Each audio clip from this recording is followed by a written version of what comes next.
Pwy oedd Hywel Dda, a sut daeth yn un o arweinwyr mwyaf dylanwadol Cymru?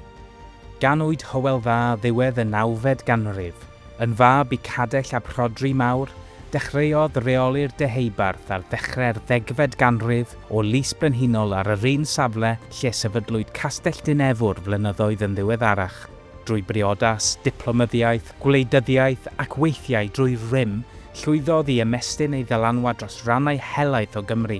Priododd Elen, merch brenin Dyfed, ac ar ôl y flwyddyn 903, llwyddodd i hawlio'r deyrnas honno hefyd. Roedd ganddo 4 mab. Bu'n rhaid iddo amddiffyn ei safle rhag gelynion, gan gynnwys ei frodyr a'i neiaint. Ond erbyn diwedd y 930au, llwyddodd ei dynhau ei afael ar y de a'r gorllewin.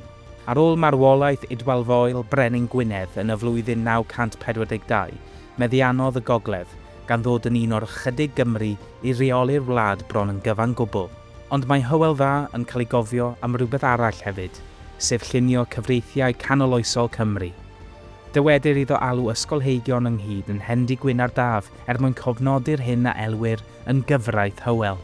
Mae rhai cofnodion yn awgrymu iddo hyd yn oed deithio i Rufain i geisio bendith y pab. Mae'n bosib mai Hywel oedd yr unig arweinydd Cymreig cynnar i fathu arian.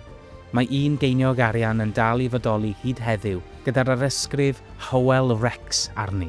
Pan fu farw o gwmpas y flwyddyn 949 neu 950, cafodd y tiroedd oedd wedi huno ei rhannu rhwng ei feibion a theuluoedd eraill.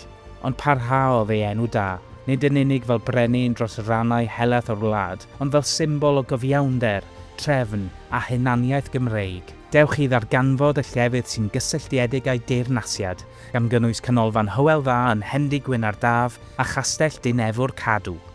Cadw, lles pawb.